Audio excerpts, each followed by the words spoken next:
सबसे पहले ये कहना चाहता हूं कि बाज लोग समझ रहे हैं कि शायद वो हमने अभी 25% तनख्वाहों में इजाफा किया है, थोड़ी बहुत टीयर गैस भी चलाई है, वो भी जरूरी होती है, क्योंकि टीयर गैस चलाना भी टेस्ट करना चाहिए टीयर गैस को, कि बड़े अरसे की बेकार पड़ी हुई थी। उसकी थोड़ी सी टेस्टिंग की है, ज्यादा नहीं की है, और ज्यादा महफूज है हमारे पास अभी। असल मसला यह है कि 25% हमने सरकारी मुलाजमीन की 1 से लेके 19 ग्रेड की तनख्वाहों में इजाफा किया है, जो अरबों रुपए बनता है इस महंगाई और इस खजाने के बोझ से। बाकी फजलुर रहमान साहब से कहा था मैंने, आओ मैं हलवा खिलाऊंगा, अब मैं वापस लेता हूं अपनी बात, मौसम बदल गया। पहले मैंने कहा था मौलाना फजलुर रहमान साहब आए, आपको हलवा खिलाऊंगा, बादाम वाला, पिस्ते वाला। तो मैं उनसे अर्ज करना चाहता हूं कि अब मौसम बदल गया है, आप भी अपने मामलात पर सारे सोचें। इस मुल्क में इंशाअल्लाह इमरान खान की क़यादत में जमहूरियत मजबूत और तवाना होने जा रही है। 3 मार्च को इलेक्शन हो रहे हैं, उसी असम्बली को गाली देते हैं जिसकी असम्बली के लिए वोट मांग रहे हैं। अभी हम एक जनाजे में थे और यूसुफ रज़ा गिलानी और राजा अशरफ साहब भी वहाँ थे। मैंने उन्हें कहा, यूसुफ रज़ा गिलानी साहब, जिस असम्बली को गालियां देते हो उस असम्बली के लिए वोट मांगने जा रहे हो।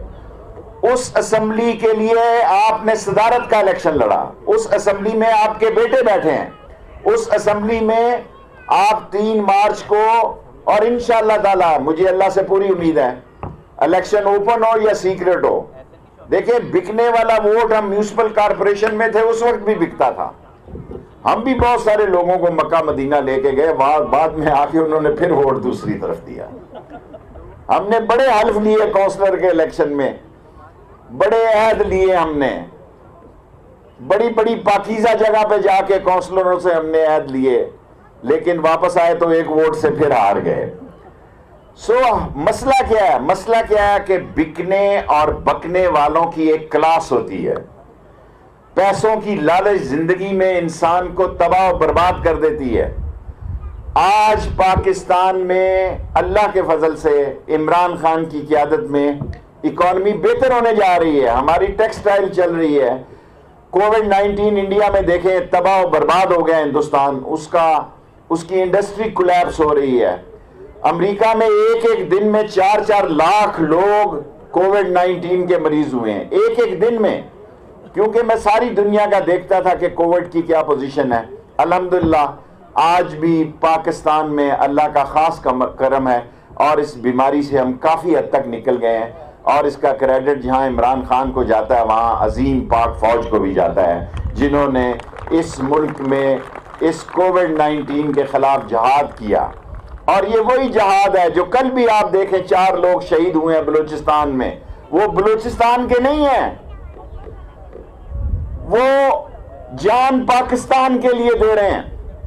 जो लोग फौज को गाली देते हैं उनकी जुबान गुद्दी से खींच लेनी चाहिए कि अजीम सबूत जो जान हथेली पे रख के आपके लिए दहशतगर्दी खत्म की, आज हम यहाँ जलसा कर रहे हैं। हालांकि चौधरी निसार साहब के जमाने में जैमर गाड़ी भी है, मैं कहता हूं नहीं, ये पाक फौज की कुर्बानियों का नतीजा है कि बगैर जामिर के भी आज वजीर दाखिला आपसे खिताब कर रहा है।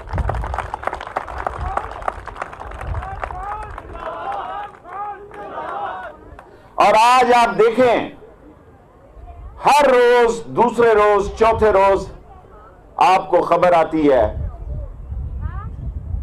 कि 2 फौजी शहीद हो गए, 4 फौजी शहीद हो गए। ये मुल्क को अंदर से तबाह करने की हिंदुस्तान की एक साजिश है।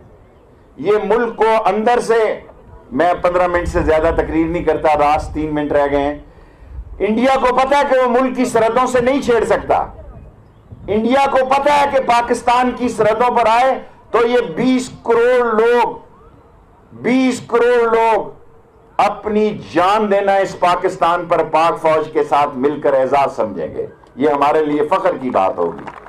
और आज हिंदुस्तान में, कश्मीर में, दिल्ली में, मेरठ में, जयपुर में जिस तरह मुसलमान जिंदगी गुजार रहा है, वो सारे मुसलमान आज कहते हैं कि हमने बड़ी गलती की, कायदे आजम के वक्त हमें चले जाना चाहिए था।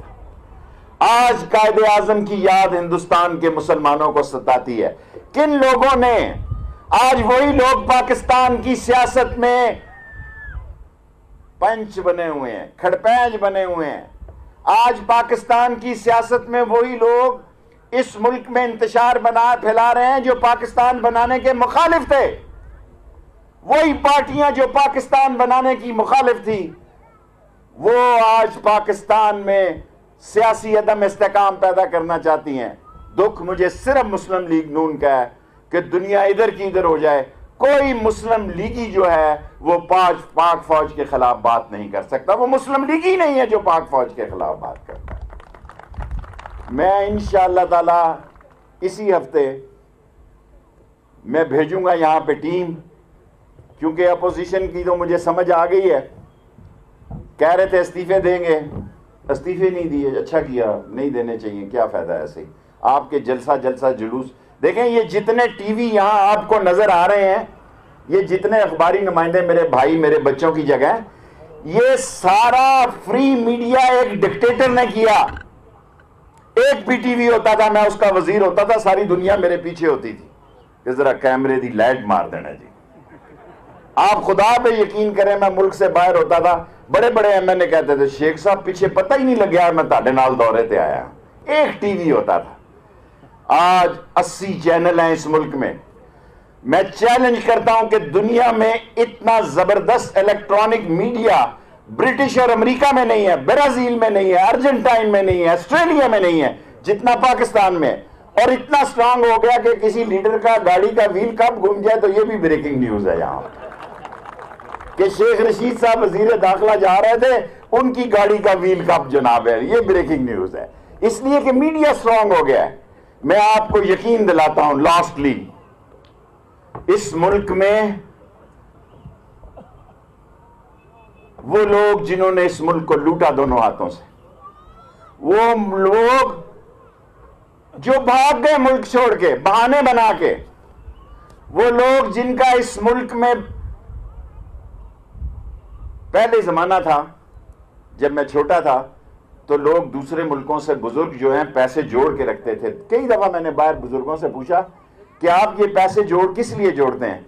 कहते हैं मेरी लाश पाकिस्तान में जाए, मुझे बच्चों का एतबार नहीं है जहाज। उस वक्त मैं ओवरसीज मिनिस्टर बना तो मैंने डेड बॉडी को मुफ्त किया कि लाश पाकिस्तान में मुफ्त जानी चाहिए। सो मेरी बहनों, मेरी बेटियों, मेरे भाइयों, मेरे बुजुर्गों, लियाज साहब, लोगों की खिदमत करें, यही ईमान की असली हालत है। जो इंसानियत ही, एक वक्त आएगा जो अच्छा इंसान होगा वही अच्छा मुसलमान होगा, और जो बहुत बातें करे, बहुत तलवारें चलाए और अंदर से लोगों की लूट मार करे, वो कभी मर जाना है बिलाखिर, वो कभी कामयाब नहीं होता। और मैं आपको यकीन दिलाता हूं, तमाम पीडीएमए को यहां से बताना चाहता हूं कि अगर आप कानून के दायरे में यहां लॉन्ग मार्च में आए तो आपके लिए कोई मसला नहीं होगा, आपके लिए कोई रुकावट नहीं होगी। जिस तरह इलेक्शन कमीशन के सामने हमने आपको खुली छुट्टी दी, हालांकि 10 दिनों के बाद रोजे शुरू हो जाएंगे, इस पर भी आप सोचें, ये ना हो आपको रोजा रखवाना पड़े यहां पे और रोजेदारों को रोजा रखवाना पड़े। अगर आपने कानून के दायरे में, कानून के एहतराम में इस्लामाबाद में आना है तो 10 मरतबा आओ, क्योंकि आपने वापस जाना है। आप में इतनी सकत नहीं है। मैं अपनी सियासी जिंदगी में, अभी जो मैंने किताब लिखी, मुझे पता नहीं था कि उसका 5वां एडिशन भी छप जाएगा। किताब लिखने के भी बड़े पैसे मिलते हैं, शेख हूं अब, मैंने ये काम समझ आ गई। सो मैं उसमें ये लिखूंगा कि मैंने जिंदगी में सबसे मुश्किल काम जो किया है, 126 दिन का जो धरना दिया, बहुत मुश्किल काम है और महंगा काम है। मैं पीडीएम के लोगों से कहता हूं, मेरी बात आसिफ जरदारी को समझ आ गई हुई है, बिलावल भी समझता, दिल से मेरी बात को समझता है, वो मेरे दिल के करीब है और मेरी दिल की बात समझता है। उसको पता है कि शेख रशीद सही कह रहा है। बिलाखिर इन्होंने पीपल्स पार्टी की बात माननी है, देर से माने सवेर से माने। आखिरी बात यहां कह के इजाजत चाहता हूं, अगर आप कानून और आइन के दायरे में आएंगे तो आपके लिए सद एहतराम है, और अगर आप कानून, लॉ एंड ऑर्डर को के दायरे से बाहर निकलेंगे तो इस्लामाबाद जो है फिर इस्लामाबाद होगा। फिर ना कहना किसी ने कहा नहीं था, फिर ना कहना किसी ने बताया नहीं था। मैं सारे मीडिया के सामने कहना चाहता हूं उसी शेर पे कि आप अगर आइन कानून और लॉ एंड ऑर्डर का एहतराम करते हुए आएंगे तो आपके लिए कहीं रुकावट नहीं है।